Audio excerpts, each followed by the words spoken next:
आप फ्रिज खोलोगे उनका तो 10-10 दिन की मिठाइयां पड़ी रहेंगी, खराब क्यों ही खराब। हमारे घर में तो 1-2 दिन से ज्यादा मिठाई चलती ही नहीं है। वो मिठाई जब अंदर से आवाज देगी मैं खराब हो गई हूं, निकाल मुझे रसोई फ्रिज से बाहर। सबसे बड़ा चमत्कार तो होगा जिस दिन मिठाई ने अपने अंदर से आवाज देना शुरू कर दिया कि मुझे निकाल और मुझे खा ले, स्पेशली 10 दिन पुरानी मिठाई ने। बढ़िया बढ़िया। देखिए लोगों ने अपने घर में नकारात्मकता खुद ऐसे बना रखी है। वही 5 स्टार होटल देखिए, हर चीज व्यवस्थित, हर चीज जगह पर, रोज कमरा साफ होना, रोज टॉवल बदलना, रोज चादर बदलना। I hate to break it to you but कोई भी होटल हो 5 स्टार 3 स्टार, उसमें रोज बेडशीट्स नहीं बदली जाती। तो नेगेटिव एनर्जीज आएंगी नहीं मेरा बच्चा। दीदी नेगेटिव एनर्जी तो आएंगी जब तक आप इस तरह की रील्स चलाते रहोगे। हेलो फ्रेंड्स, मेरा नाम है रवि और ये है लॉजिकल आयाम। आप देख रहे हैं इंस्टा ज्ञान सीरीज का एक ब्रांड न्यू एपिसोड। आज का असली रावण ये नहीं, ये है। आज मैं इस रावण को जलाने जा रही हूँ। लास्ट तक जरूर देखें। आप इस रावण को अपने घर लेकर आते हैं, जिसकी वजह से आपका और आपके परिवार वालों का पेट बढ़ जाता है, मोटापे से होने वाली परेशानियां बढ़ जाती हैं। और आज भी सीता इस रावण को पहचान नहीं पा रही है, लेकिन अब की बात सीता को ही इस रावण को जलाने के लिए सामने आना होगा, ताकि वो अपने बच्चों का, परिवार का और अपने देश को इस रावण को जलाकर छुटकारा दिलाना हो। इस रावण को जल्दी जलाना होगा। मुझे अभी तक लग रहा था ये सिंबोलिज्म है and I was appreciating the symbolic gesture कि इन्होंने सारे जो फास्ट फूड हैं, ये पैक्ड फूड हैं, अल्ट्रा प्रोसेस्ड फूड हैं, इनको लेकर आए और रावण की शक्ल दी ताकि लोग इसको डिमोनाइज कर पाएं, विच इज राइट। बट इसको लिटरली जलाना, it's actually causing more harm. अच्छा बात नहीं है। इसको लिटरली जलाकर आप प्लास्टिक पोल्यूशन, जो कि कई गुना ज्यादा हार्मफुल है किसी और तरह के पोल्यूशन से, क्योंकि ये रावण बढ़ता जा रहा है और दिन पे दिन बड़ा होता जा रहा है। सी द फ्यूम, जो फ्यूम आ रहे हैं इनके पूरे प्लास्टिक जलने से, they are very very very very harmful. ये वीडियो हर घर की सीता को भेजें ताकि वो अपने घर घर में छुपे इस रावण को जला दे और उसको दोबारा एंट्री ना दे। और अगर आप ये रावण को मेरे साथ जलाने के लिए तैयार हैं, तो मैं आपका सिर्फ एक ही महीने में 12 किलो तक वेट कम करवा दूंगी। कोर्स में एडमिशन लेने के लिए इंडियन वेट लॉस डाइट की ऐप को जल्दी से डाउनलोड करें। एकदम इन्होंने वक्त बदल दिया, जज्बात बदल दिए, जिंदगी बदल दी। Basically it was all plot to promote her business, which is not bad, इसमें कोई बुराई नहीं है। बट आप एक महीने में 12 किलो वेट घटाने की बात कर रहे हो, जो कि सस्टेनेबल नहीं है, जो कि हेल्दी तरीका नहीं है वेट लॉस का। 12 किलो एक महीने में, आई डोंट नो आप क्या खिलाकर या नहीं खिलाकर, किस तरह से उनको टॉर्चर करके 12 किलो वेट घटाओगे, बट रिगार्डलेस। बट इस तरह से प्लास्टिक पोल्यूशन हम दोबारा किसी और रील के लिए ना करे कोई, यही उम्मीद करता हूँ मैं। और अगेन दिवाली का समय है और आप बिफोर मुझे एंटी नेशनल, एंटी हिंदू बोलें, तो आपसे रिक्वेस्ट यही है कि कम से कम पटाखे जलाइए। मेरे हिसाब से तो बिल्कुल पटाखे मत जलाइए। बाकी और भी बहुत बेहतरीन तरीके हैं दिवाली को सेलिब्रेट करने के, पटाखे जलाने के अलावा। मम्मी मन ने सर धोना है, शैम्पू जमा खत्म हो गया, भीतर ने एक शैम्पू की बोतल धरी है, ले दूंगी के? कल रात में तो तुमने पीरियड आए सने बेटा, फिर तू इन 3 दिन में सर नहीं धो सकती। क्यों मम्मी? पीरियड्स में तो हमने छिड़ाल लाना चाहिए ना, साफ सुथरा रहना चाहिए, हाइजीन मेंटेन रखनी चाहिए ना। बात तो सही है। देख बेटा, पीरियड आने का टाइम तक 72 घंटे तक यानी कि 3 दिन तक ना सर नहीं धोना चाहिए, क्योंकि पीरियड का ब्लड बाहर निकलने खातर ना शरीर में गर्मी होना बहुत जरूरी है। तो अपना शरीर जितना अंदर तक गर्म होगा उतना ही आसान से पीरियड का ब्लड बाहर निकलेगा। तो बेटा जैसे टाइम पे सर धो लेवांगे तो बॉडी जमा रिलैक्स हो जाएगी, शरीर जमा ठंडा हो जाएगा, जिसकी वजह से ना पीरियड का ब्लड अच्छी तरह बाहर नहीं निकल पाता, और वो ब्लड ना फिर कदे कदे क्लॉट बन जाए और उसकी वजह से ना 1000 बीमारी हो जाए। मम्मी मैंने तो इस बात का बेरा ही को नहीं था, और मैं तो नई सर धो लूं जब भी मेरे पीरियड बस 2 दिन में खत्म हो जाएंगे। आजकल की छोरी है तो गलती कर रहे हैं बेटा, जिसकी वजह से पीसीओडी, पीसीओएस वगैरह के 1000 बीमारी लग जाए। या गलती ना करिए बेटा, सर धोने की कोई जरूरत नहीं से, ठीक से? हाँ ठीक है mummy. First can we appreciate कि हरियाणवी जो भाषा है कितनी सुंदर भाषा। बट इस रील के परिप्रेक्ष्य में बहुत सारी चीजों को एड्रेस करना बहुत ज्यादा जरूरी है। सबसे पहले तो स्टिग्मा अटैच टू मेंस्ट्रुएशन, कि पीरियड्स गंदा है और जब पीरियड्स आते हैं तो आप भी गंदे हो जाते हो, and all the untouchability that comes with the period and other things, कि इस जगह को नहीं छूना, मंदिर में नहीं जाना, किचन में नहीं जाना, एंड सो फोर्थ। पर फिलहाल हम इसको साइंटिफिक परिप्रेक्ष्य में देख रहे हैं कि क्या ये कहना ठीक होगा या नहीं। सबसे पहले तो इस स्टिग्मा को क्लियर करना बहुत जरूरी है कि क्या पीरियड का ब्लड गंदा होता है या नहीं। तो लाउड एंड क्लियर हम इस बात को बोल सकते हैं कि नहीं, पीरियड का ब्लड गंदा नहीं होता है। It is no different than venous blood, यानी जो ब्लड हमारे अंदर है उसके कंपैरिजन में ये ब्लड कोई गंदा ब्लड नहीं है। इसमें कोई भी टॉक्सिन नहीं होते हैं। इसे जो गंदा कहने की प्रथा चली आ रही है सदियों से, उसको खत्म करने की बहुत ज़रूरत है। अभी भी भारत में और बाकी सारी डेवलपिंग कंट्रीज़ में सैनिटरी पैड्स का उपयोग बहुत सारी जगहों पर नहीं होता, जिससे अनहाइजेनिक कंडीशंस डेवलप होती हैं। और यही कारण है कि महिलाओं को इस दौरान मेंस्ट्रुएशन के दौरान इन्फेक्शंस हो जाते हैं, उन्हें लॉन्ग टर्म प्रॉब्लम्स हो जाती हैं। इसका कारण पीरियड्स या पीरियड्स का ब्लड का गंदा होना नहीं है, इसका कारण है अनहाइजीनिक कंडीशंस का मेंटेन करना या इस दौरान मेंस्ट्रुएशन के दौरान सैनिटरी पैड का उपयोग ना करना है। तो जब पहले के ज़माने में सैनिटरी पैड्स नहीं हुआ करते थे, सेपरेट बाथरूम्स नहीं हुआ करते थे, महिलाओं को नदियों में जाकर नहाना पड़ता था, तब शायद इस तरह की प्रथा चली होगी कि इस दौरान नहाना नहीं है, सर नहीं धोना है एंड सो फोर्थ, जो उस समय के हिसाब से लॉजिकल हो सकती है।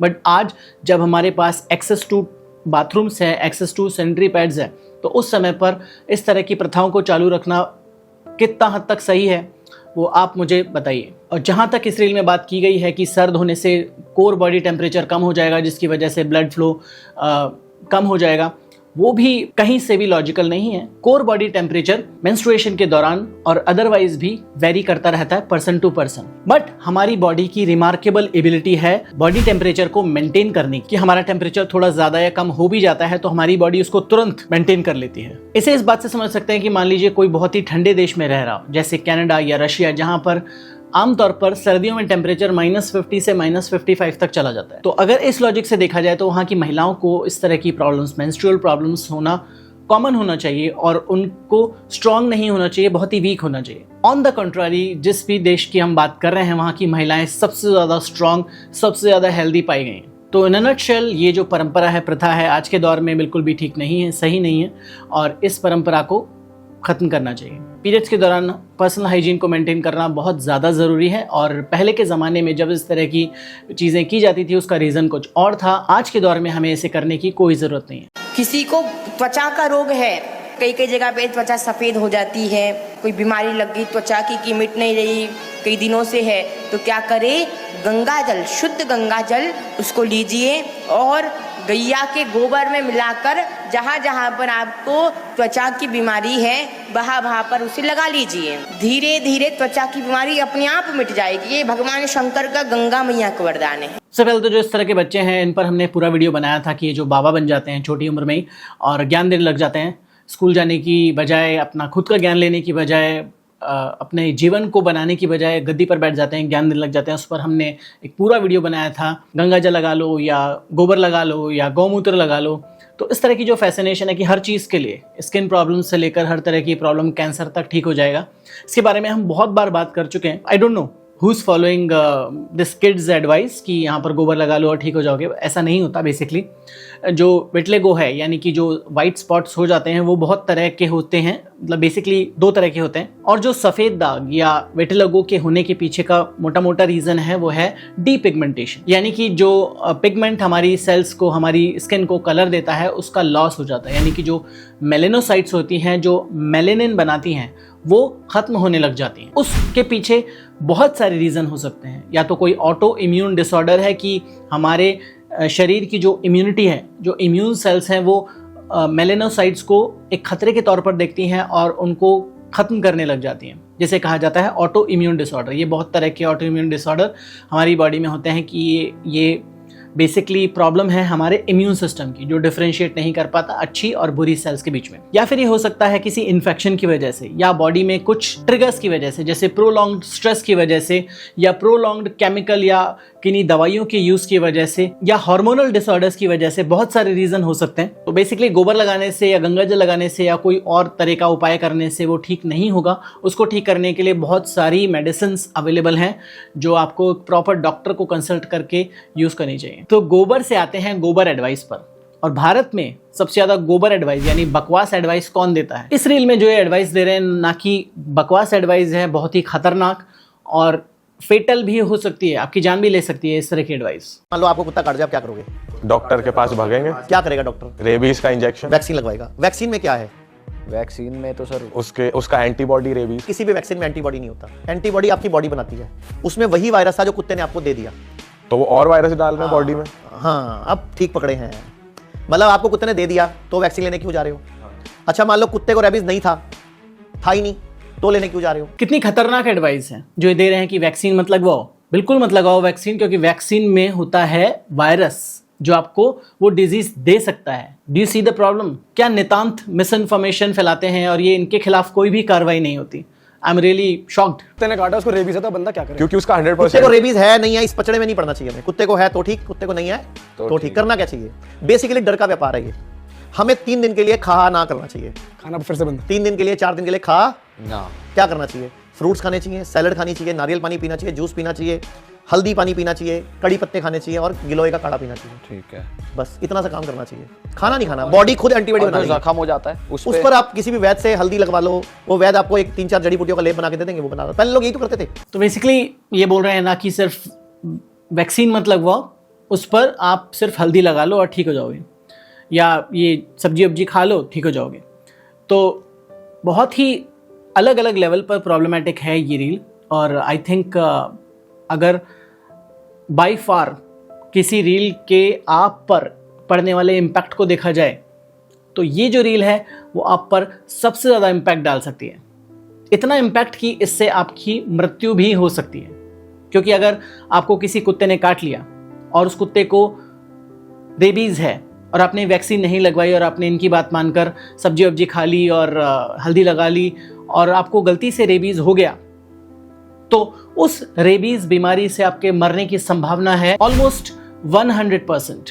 यानी अगर आपको एक बार रेबीज़ हो गया तो आप श्योर शॉट जिंदा नहीं रह पाएंगे। इतना इंपैक्ट है इस रील के मिस इन्फॉर्मेशन और स्यूडो साइंस का। तो यहां पर अगेन क्लियर कर देना बहुत जरूरी है कि वैक्सीन लगवाने से आपको डिजीज होने की संभावना नहीं है। अगर आप वैक्सीन लगवाएंगे तो आपको रेबीज नहीं होगा। That's not how vaccines work. कैसे बनाई जाती हैं वैक्सीन, और स्पेसिफिकली हम यहां पर बात कर रहे हैं रेबीज वैक्सीन की। तो रेबीज वैक्सीन बनाने के लिए जो पहले यूज किया जाता था वो माइस ब्रेन या डॉग ब्रेन को यूज किया जाता था, क्योंकि उन्हीं के अंदर वो अच्छे से ग्रो करता था वायरस। बट धीरे धीरे उनकी जगह पर अब ह्यूमन सेल लाइन को यूज किया जाता है कि उसमें रेबीज के वायरस को ग्रो किया जाता है। ग्रो करने के बाद उस वायरस को डीएक्टिवेट किया जाता है, एटीन्यूएट किया जाता है, ताकि वो वायरस आपको किसी भी प्रकार से बीमारी ना दे पाए। फिर उस वायरस को कॉन्सेंट्रेट किया जाता है और उसे फिर वैक्सीन के तौर पर आप लेते हो।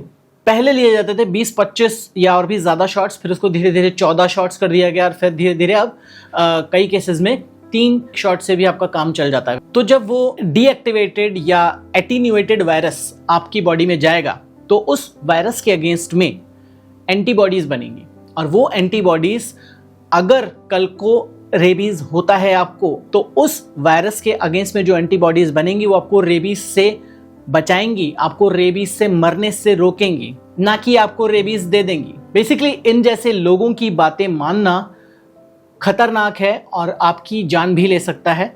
तो आप पर मैं छोड़ता हूं इसका निर्णय कि आप इनको फॉलो करना चाहते हैं या नहीं, इस रील को देखने के बाद और बाकी सारी रील्स को देखने के बाद जिनको हमने डिबंक किया है इंस्टा ज्ञान की इस सीरीज। और यह हमारा एपिसोड नंबर 25। इन 25 एपिसोड्स में हमने कम से कम 200 से ज्यादा रील्स को डिबंक किया है। और अगर आप चाहते हैं कि हम इस तरह के एपिसोड्स बनाते रहें तो हमारे चैनल को सपोर्ट कीजिए। अभी भी हमारा चैनल बहुत ही छोटा है और इसे आपके सपोर्ट की बहुत ज्यादा जरूरत है। सपोर्ट करने के लिए आप हमारे चैनल को सब्सक्राइब कीजिए, हमारे वीडियोस को लाइक कीजिए और उन्हें ज्यादा से ज्यादा लोगों तक शेयर कीजिए, ताकि ये मिस इन्फॉर्मेशन का जो जंजाल हमारे आसपास में फैला है उसको थोड़ा कम किया जा सके। इसके अलावा अगर आप फाइनेंशियली सपोर्ट करना चाहते हैं तो यहाँ पर आपको QR कोड मिल जाएगा। इस QR कोड को स्कैन करके आप हमें वन टाइम सपोर्ट कर सकते हैं। इसके अलावा अगर आप हमें प्रोलॉन्ग सपोर्ट करना चाहते हैं थोड़ा थोड़ा करके, तो आप हमारे मेंबर बन सकते हैं। बाय मी अ कॉफी पर जाकर बुक्स खरीद सकते हैं या पेट्रियन पर मेंबरशिप ले सकते हैं। सपोर्ट ऑप्शंस बहुत सारे हैं और जो भी आपको सूट करे प्लीज सपोर्ट अस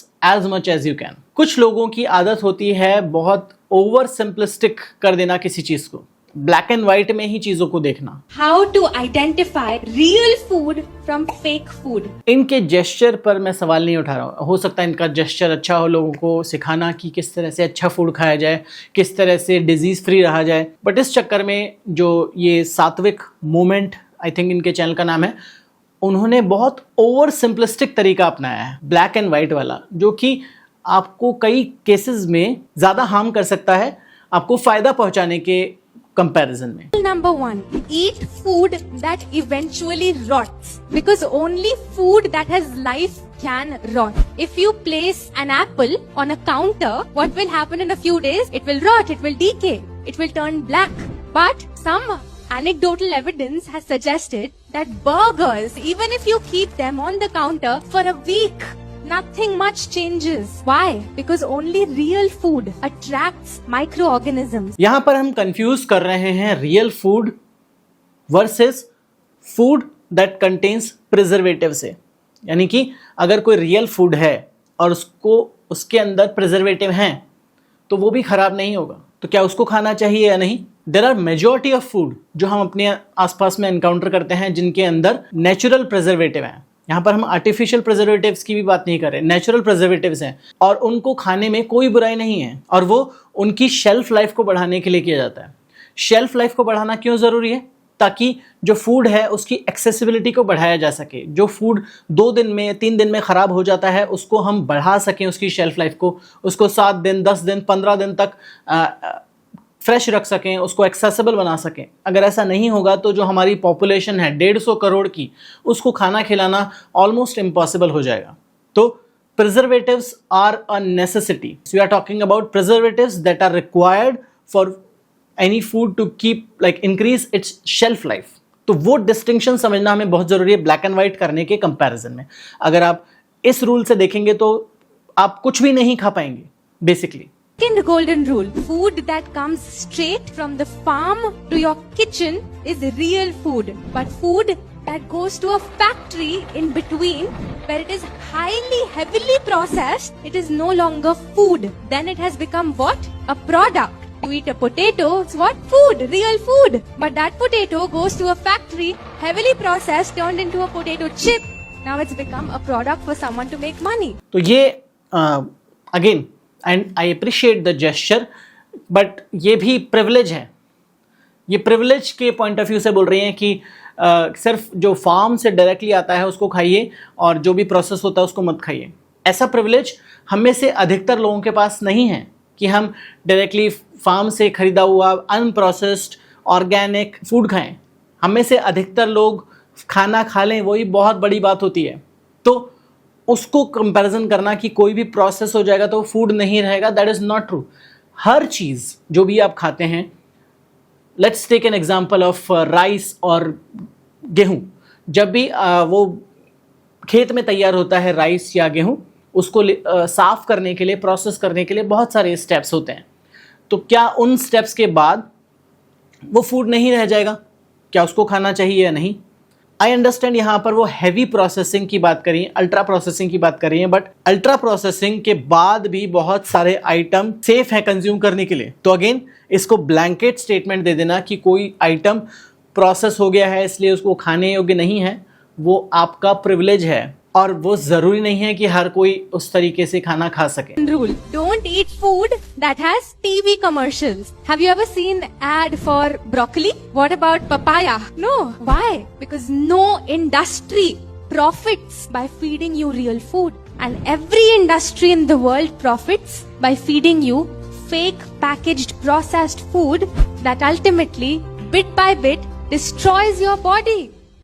यहाँ पर मोटा मोटी अगर मैं इनके पूरी बात का लब्बो लुबाब देखूं तो हमें प्रोसेस्ड अल्ट्रा प्रोसेस्ड फूड नहीं खाना चाहिए। वो कॉमन सेंस है, वो हर कोई जानता है बेसिकली। बट टीवी कमर्शियल अगर किसी चीज़ का आता है, गेहूं के आटे का भी टीवी कमर्शियल आता है, तो क्या हमें गेहूं का आटा भी नहीं खाना चाहिए? अगर अमेज़ॉन कल फ्रेश की जो आइटम है जिसमें फल सब्जियां सब कुछ है उसका भी टीवी कमर्शियल आता है, तो क्या हमें भी वो भी नहीं खाना चाहिए, फ्रूट्स एंड वेजिटेबल्स? तो इट डिपेंड्स कि कौन उसको मार्केट कर रहा है। तो कमर्शियल यानी TV commercial has nothing to do with what kind of food you should eat. अगर आप इस तरह से देखेंगे तो आप कुछ भी नहीं खा पाएंगे। आपकी फूड चॉइसेस इतनी कम हो जाएंगी कि आप बैलेंस्ड फूड लेना या तो अफोर्ड नहीं कर पाएंगे, या अगर अफोर्ड कर भी पाएंगे तो उसको सस्टेन नहीं कर पाएंगे। अपनी चॉइसेस को इतना कम करने की जगह पर हमें कुछ रूल ऑफ थंब बनाने चाहिए कि अल्ट्रा प्रोसेस्ड फूड हमें नहीं खाना है, पर it has nothing to do with कि वो फूड कहाँ से आया है, क्या वो कितना फैक्ट्री में बना है कि नहीं बना है, या उसका कमर्शियल है आ रहा है कि नहीं आ रहा है टीवी पर। It has nothing to do with that. ये सारी चीज़ें ब्लैंकेट स्टेटमेंट की तरह ली जाती हैं। और अगर आप प्रिविलेज्ड इनफ हैं कि आप ये कर सकते हैं कि अपना खुद का खाना उगा सकते हैं या खुद फार्म से जाकर तोड़ कर ला सकते हैं सब्जियां, good for you. But rest of us जो 90 से 95% या ऑलमोस्ट 100% पॉपुलेशन है, वो ऐसा नहीं कर सकते डेली बेसिस पर। हमें डिपेंड करना पड़ेगा फार्मर्स पर उसके बाद जो प्रोसेसर्स होते हैं उन पर, और उसके बाद दुकानों पर अपना खाना लाने से। और हम चूज़ नहीं कर सकते कई बार कि हमें क्या खाना होगा, बट हम ये चूज़ कर सकते हैं कि हमें किस तरह का फूड खाना होगा। अगर वो हमारे लिए अल्ट्रा प्रोसेस्ड फूड ख़राब है तो उसको हम अवॉइड कर सकते हैं, पर बाकी चीज़ों को जो इनके स्टेटमेंट के हिसाब से आती हैं अवॉइड नहीं किया जा सकता। ये वीट का आटा है, गेहूं का आटा, देखिए कोई फर्क है च्युइंगम और इसमें, है ना। ये है ग्लूटेन, तो ये चिपचिपाहट जो ये करता है यही हमारे अंदर जाके जम जाता है ना। कच्चा आटा खाना छोड़ दीजिए, कच्चा आटा हमें नहीं खाना होता है, हमें इसको पका कर रोटी के फॉर्म में या इसको अच्छे से कुक करके खाना होता है। तो कच्चा आटा खाएंगे तो ये सारी प्रॉब्लम्स हो सकती हैं। हमारे मोटापे का, बेली फैट का, फैटी लीवर का, डायबिटीज का, है ना, और हमारी पीसीओडी का, इरेगुलर पीरियड्स का, तो ये खाना छोड़ दीजिए। Cancer, AIDS, malaria, typhoid, dengue ये भी बोल देती। आप मोटे अनाज की रोटी खाइए जो कि सदियों से खाते चले आ रहे हैं सारे, तो ये मत खाइए। Bye bye. सदियों से तो हम इंस्टाग्राम भी नहीं यूज़ कर रहे हैं, इंस्टाग्राम का यूज़ छोड़ दीजिए, इंस्टाग्राम को देखना छोड़ दीजिए। और मुझे समझ नहीं आता कि ये लॉजिक क्या है इस चीज़ में, जो हर कोई बोलता है कि सदियों से कर रहे हैं तो करते रहिए। ज़रूरी नहीं है कि जो चीज़ सदियों से कर रहे हैं वो सही है। इवॉल्व होते हैं हम टाइम के साथ। हम आज जो कर रहे हैं वो सदियों से नहीं कर रहे थे। हम घरों में रह रहे हैं, टेक्नोलॉजी का यूज़ कर रहे हैं, यूट्यूब, इंस्टाग्राम चला रहे हैं, वो सदियों से नहीं कर रहे थे। तो जो पहले नहीं कर रहे थे वो ज़रूरी नहीं है कि अब वो गलत है, या जो पहले कर रहे थे सदियों से वो सही है। तो सबसे पहले तो जो कच्चा आटा दिखाकर, ये बहुत सारी रील्स में मैंने देखा है कि कच्चा आटा दिखाकर या मैदा दिखाकर फियर मॉन्गरिंग करने की कोशिश की जाती है।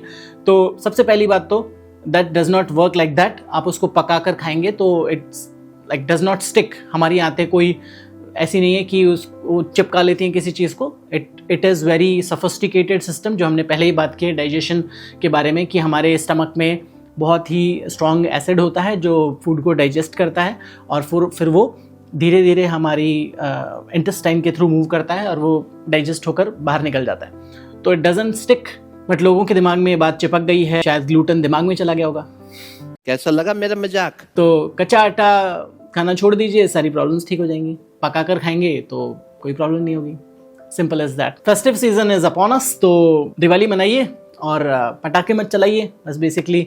और इससे पहले कि आप मुझे एंटी हिंदू या एंटी सोशल एलिमेंट बोलें, तो बेसिकली किसी भी धर्म का फेस्टिवल हो उसमें पोल्यूशन करना गलत है। दिवाली हो, क्रिसमस हो, ईद हो, कोई भी फेस्टिवल हो, उसमें पोल्यूशन करना, साउंड पोल्यूशन से लेकर एयर पोल्यूशन से लेकर कचरा फैलाने से लेकर, वो सब गलत है।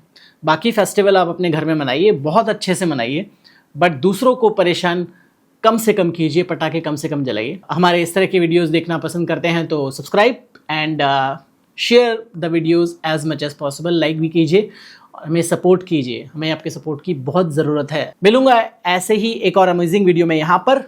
तब तक बी लॉजिकल।